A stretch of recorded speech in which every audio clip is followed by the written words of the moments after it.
मंगलपुर गांव में एक तालाब था, बहुत पुराना, चौड़ा और गहरा। चारों ओर पीपल, बरगद, नीम और जामुन के घने पेड़ थे। बरसात में जब पानी ऊपर तक भर जाता तो तालाब मानो सागर बन जाता। मगर उस तालाब के किनारे ही एक टूटी फूटी झोपड़ी थी, घास फूस और मिट्टी की दीवारों से बनी, जिसकी छत हर बारिश में टपकती रहती थी। उस झोपड़ी में रहता था रुपेश, जिसकी उम्र कोई 40 साल के आसपास रही होगी। उसके बाल समय से पहले ही सफेद होने लगे थे, चेहरे पर गहरी झुर्रियां उभर आई थीं, मगर उसकी आंखों में अब भी सपनों की वही पुरानी चमक बाकी थी। लगातार बारिश के कारण उसके पास कोई काम नहीं था। उसकी पत्नी रूपाली अक्सर बीमार रहती थी। बेटा टीटू, जिसकी उम्र केवल 8 साल थी, टीटू की आंखों में भी अपने पिता जैसे ही सपने थे कि एक दिन उनका भी अच्छा घर होगा, माँ कभी बीमार नहीं पड़ेगी और पिता के चेहरे पर हमेशा मुस्कान रहेगी। रात का समय था, बारिश लगातार गिर रही थी। ठंडी हवा झोंकों की तरह झोपड़ी में घुस रही थी। रूपाली खांस रही थी। रुपेश ने मन ही मन कहा, हे ईश्वर, अगर इस तालाब किनारे मुझे भी कभी एक पक्का घर दे देते तो मैं भी मेरे परिवार के साथ चैन से सो पाता। इस फूस की झोपड़ी में हर साल बरसात में यही हाल होता है। कब कोई दिन ऐसा आएगा जब मेरी रूपाली सुख से सोएगी। उसने दीवार पर टंगे अपने कपड़े के थैले को देखा, जिसमें बस कुछ सिक्के थे, महीने भर की कमाई का बचा खुचा हिस्सा। न कोई जमीन, न कोई खेत, सब कुछ बरसों पहले बीमारी में बिक चुका था। अब तो बस यही तालाब किनारे की सरकारी जमीन थी, जहाँ उसने झोपड़ी बना रखी थी। कोई भी दिन ऐसा आ सकता था जब सरकारी आदमी उसे भगा सकते थे, मगर फिर भी तालाब के पानी में उसे अपना बचपन दिखता था, जब उसके पिता उसे कंधे पर बैठाकर यहाँ मछली पकड़ने लाते थे। बारिश की बूंदें छत से टपक टपक कर मिट्टी के फर्श पर गिरती और कीचड़ बन जाती, मगर रूपाली के होठों पर हल्की सी मुस्कान थी। उसने धीमे स्वर में कहा, जानते हो, जब तुम पास बैठते हो ना, तो ये टपकती छत भी महल जैसी लगती है। ये दीवारें टूटी हो या चूल्हा बुझा हो, पर जब तुम साथ होते हो ना, तो लगता है जैसे सारी दुनिया हमारे कदमों में है। मुझे कुछ नहीं चाहिए, बस तुम्हारा साथ चाहिए। एक दिन जब मैं नहीं रहूंगी, तब भी तुम ऐसे ही मजबूत बने रहना। बस एक दुआ है भगवान से, तुम्हें भले ही बहुत ज्यादा दौलत न दे, मगर एक पक्का घर दे दे जहाँ तुम बिना डर के चैन से सो सको। ये बारिश की बूंदें सिर पर गिरे तो ठंडक लगे, डर ना लगे। बस भगवान से यही चाहती हूँ। रुपेश की आंखें भर आईं। उसने चुपचाप भगवान से प्रार्थना की, हे मालिक, तू चाहे मेरी उम्र काट लेना, मगर मेरी बीवी को बचा लेना। कहीं ये बारिश और हमारे जीवन का संघर्ष इसकी जान ना ले ले। ये औरत जिसने मेरे साथ हर दुख काट लिया, उसके हिस्से में भी तो कोई सुकून लिखा होगा। बरसात की वह रात बीतती रही। तालाब का पानी उठता रहा। कच्ची झोपड़ी की दीवारें भीगकर कमजोर हो रही थीं। रात के 11 बज चुके थे। बारिश रुकने का नाम नहीं ले रही थी। टीटू भूख से कांप रहा था। रूपाली के सामने एक मिट्टी के मटके में सिर्फ पानी था। घर में आटा खत्म हो चुका था। शाम से ही सब बिना खाए पड़े थे। रुपेश का दिल टूट रहा था। उसने टपकती छत की ओर देखा। टीन के टुकड़े भी अब जवाब दे चुके थे। तभी अचानक तेज आंधी आई और उसकी झोपड़ी की छत उड़ गई। पूरा घर बारिश के पानी में भीग गया। रूपाली के सिरहाने रखा पुराना रजाई भीगकर मिट्टी में लिपट गया। टीटू डर से रो पड़ा। रुपेश ने आसमान की ओर देखकर अपने आंसुओं को बहने दिया।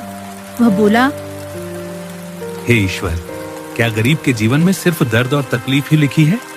अगर मैं तेरी बनाई इस धरती पर बोझ हूँ तो उठा ले मुझे, मगर मेरी बीमार रूपाली और नन्हे टीटू का तो ख्याल रख।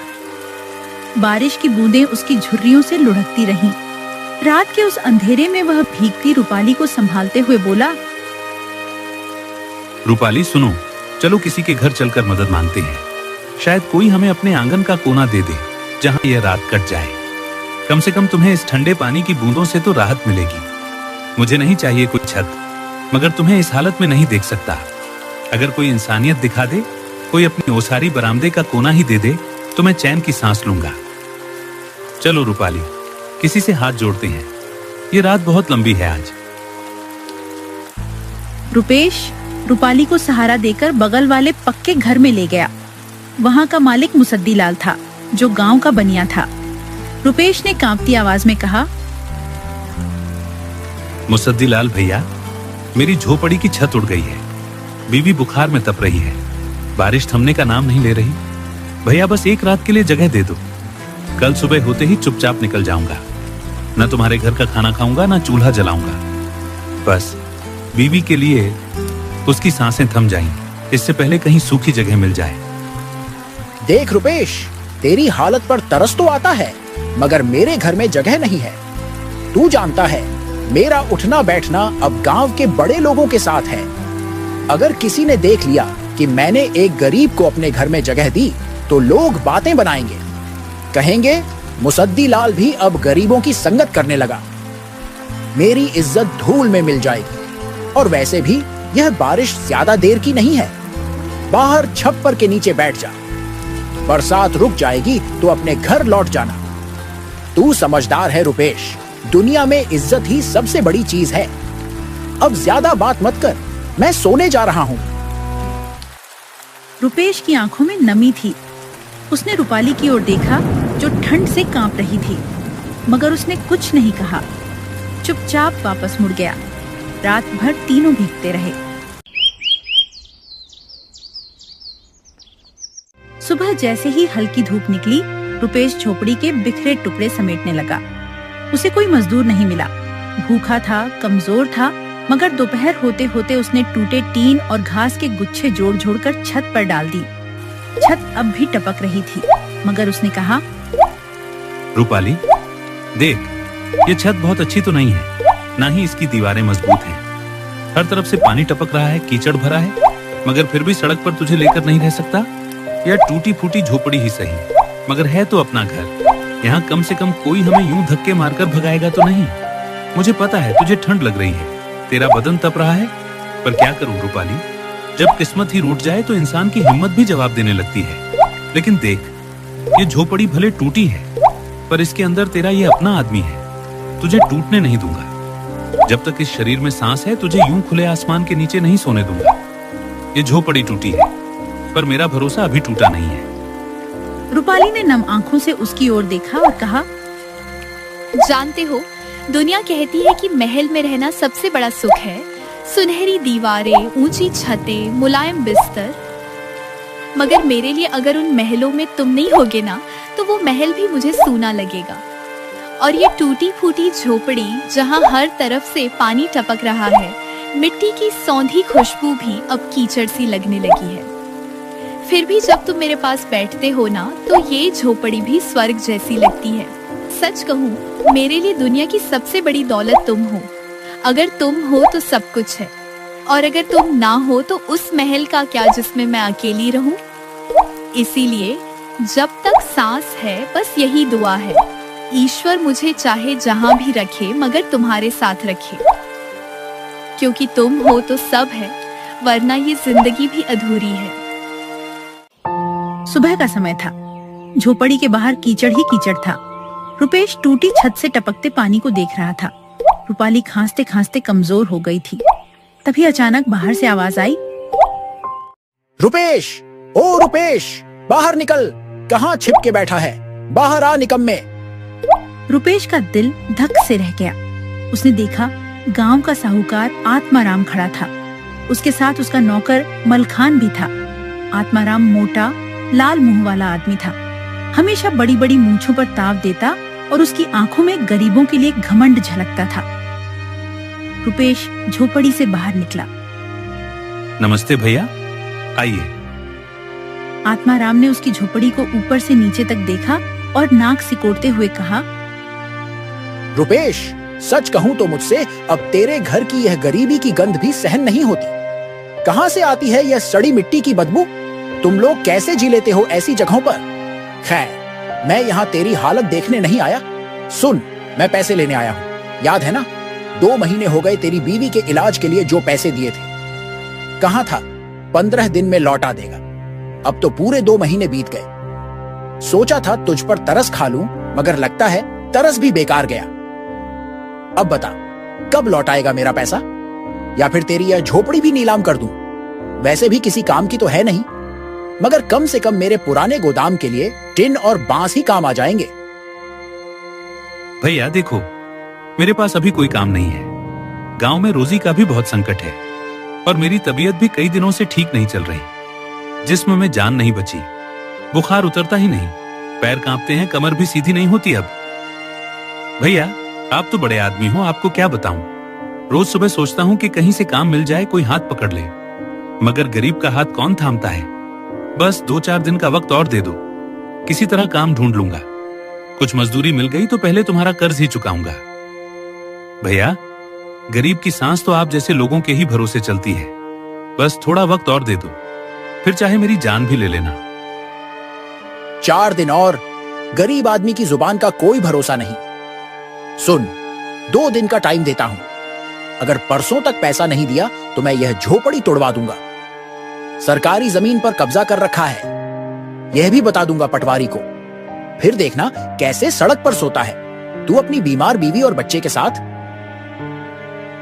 भैया ईश्वर के लिए ऐसा मत करना। ईश्वर का वास्ता है, मुझसे मेरा घर मत छीनो। यह टूटी फूटी झोपड़ी ही सही, मगर यही तो है जो मेरी बीमार बीवी और बच्चे का सहारा है। अगर यह भी चला गया तो मैं उन्हें लेकर कहां जाऊंगा? कौन मुझे अपने आंगन में बैठने देगा? मैं जानता हूं मैंने देर कर दी कर्ज चुकाने में, मगर क्या करूं, किस्मत ने कहीं का नहीं छोड़ा। ना काम है, ना मजदूरी, ना ही खेत। बस ईश्वर के लिए 2 दिन का वक्त और दे दो। मैं परसों तक कुछ ना कुछ इंतजाम कर लूंगा, चाहे अपनी झोपड़ी का टिन बेच दूं या बीवी के गहनों के नाम पर बचे पुराने चांदी के कड़े, मगर तुम्हारा पैसा लौटा दूंगा। भैया गरीब की आह लगती है, मत छीनो मुझसे। ये एकमात्र छत भगवान का वास्ता है। ठीक है, चल मलखान, आज नहीं तो परसों सही। ऐसे गरीबों को वक्त पर लात ना मारो, न तो यह जिंदगी भर अपनी औकात भूल जाते हैं। इनकी यही आदत है, रोटी के एक टुकड़े के लिए तरसते रहेंगे, मगर मेहनत की जगह रोना रोते रहेंगे। गरीबों को कभी दया नहीं दिखानी चाहिए। लात मारो तभी काम करते हैं। चल देखेंगे परसों क्या इंतजाम करता है, वरना इस झोपड़ी को उखाड़ कर फेंक देंगे और जमीन पर गोदाम खड़ा कर देंगे। साहूकार वहां से चला गया।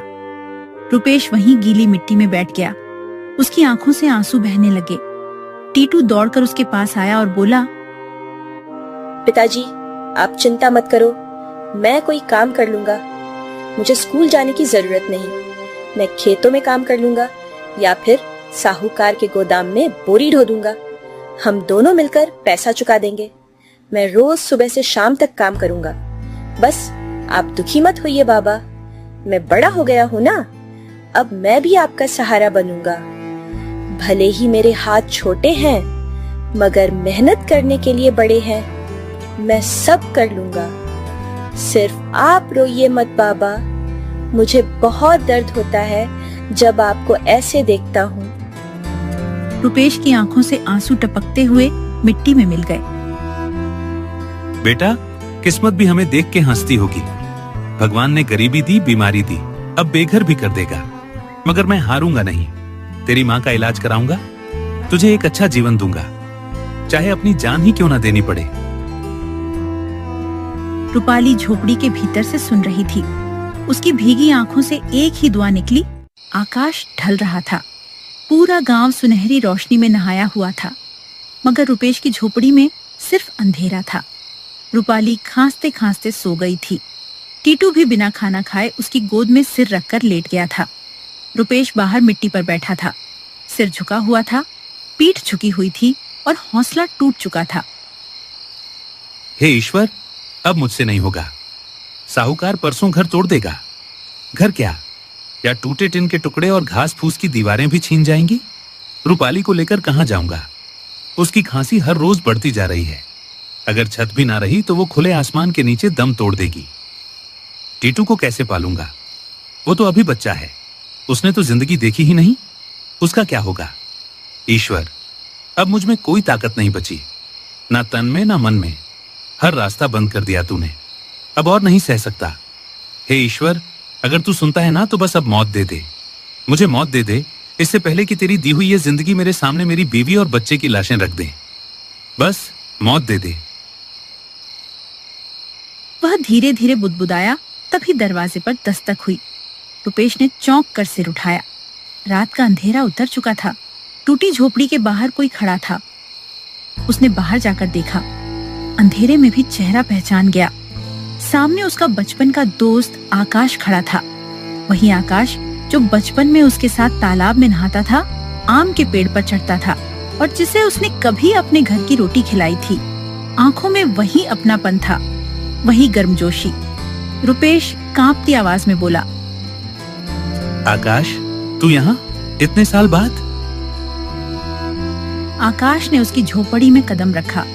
उसकी आंखों में भी नमी थी। रुपेश, मैं शहर चला गया था। मुझे कुछ पता ही नहीं चला। आज जब बाजार में आया तो किसी से सुना कि रुपेश का घर उजड़ गया। तेरी झोपड़ी की छत उड़ गई। पत्नी बीमार पड़ी है। साहूकार रोज धमका रहा है कर्ज के लिए और लोग कह रहे थे कि रुपेश हार मान चुका है। मैं सुनकर हक्का बक्का रह गया। रुपेश, तेरा नाम लिया उन्होंने तो मेरे पैरों तले जमीन खिसक गई। तू हार मान गया। रुपेश, तू हार मान सकता है?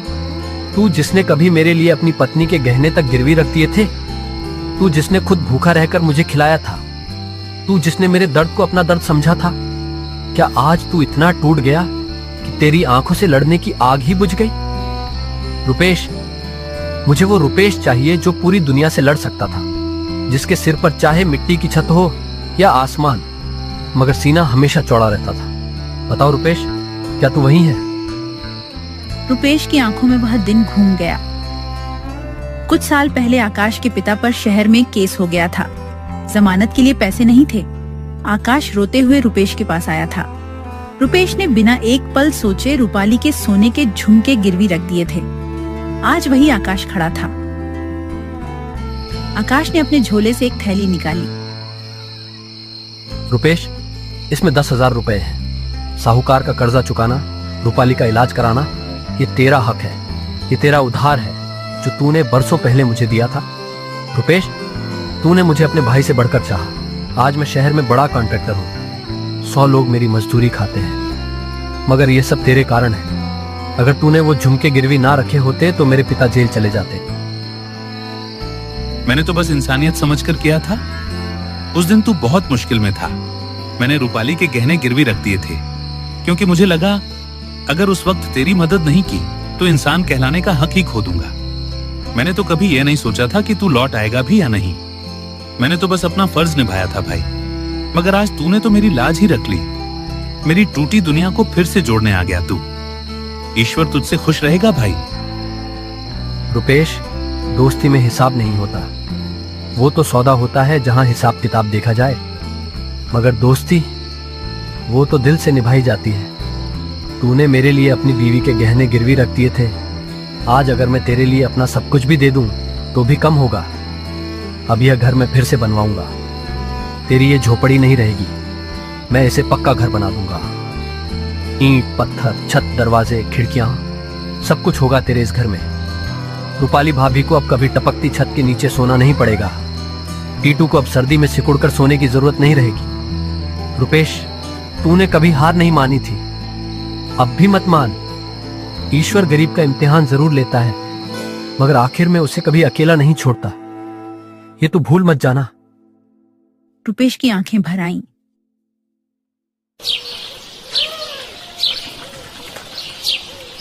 आकाश के दिए पैसों से रुपेश ने सबसे पहले साहूकार का कर्ज चुका दिया।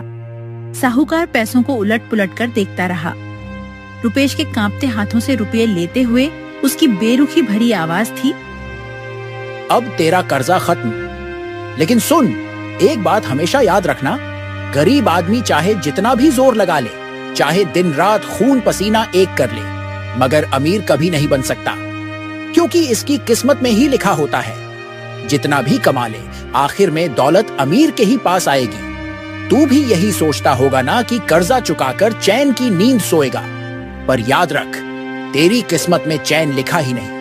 गरीब आदमी तो बस एक कर्जा चुकाता है तो दूसरा सिर पर चढ़ जाता है। और वैसे भी तेरी औकात तो यहीं तक है रामनाथ। मुझे पैसे दे दिए, बहुत किया, अब जा और कहीं से भी रोटी का इंतजाम कर, क्योंकि यह दुनिया सिर्फ अमीरों की है। गरीब तो बस धूल है, धूल जिसे लोग जूते से झाड़कर आगे बढ़ जाते हैं। रुपेश ने कुछ नहीं कहा, बस मन ही मन ईश्वर का धन्यवाद किया। उसके माथे पर से जैसे कोई भारी बोझ उतर गया था। आकाश ने जाते जाते कहा था,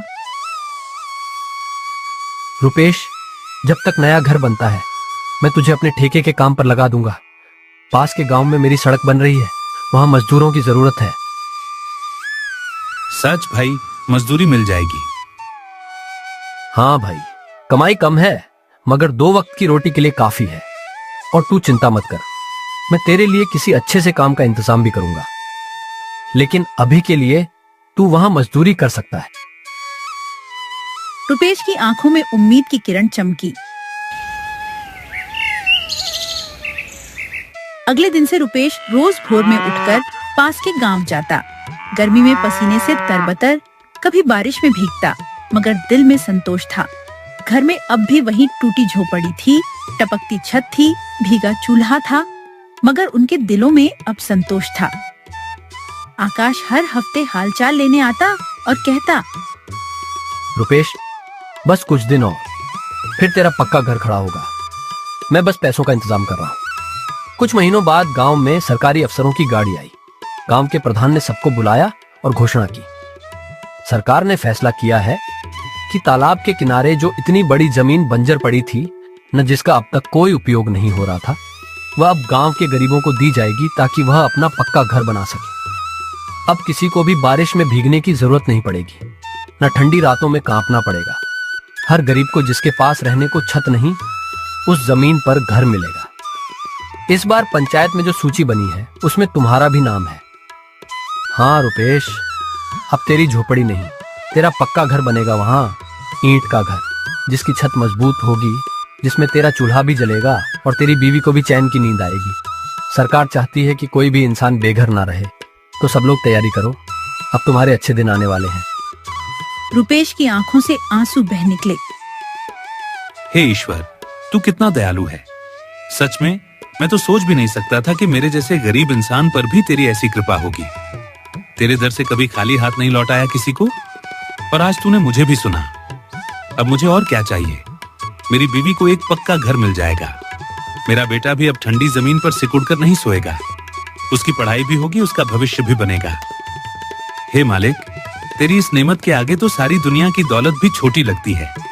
बस यूं ही अपनी दया दृष्टि बनाए रखना। मुझे और कुछ नहीं चाहिए, बस इतना कि जब तक जीऊं तेरा नाम लेता रहूं और अच्छे कर्म करता रहूं। उस दिन शाम को टीटू के साथ बैठकर रुपेश ने सूखी रोटी खाई। उसने आसमान की ओर देखा।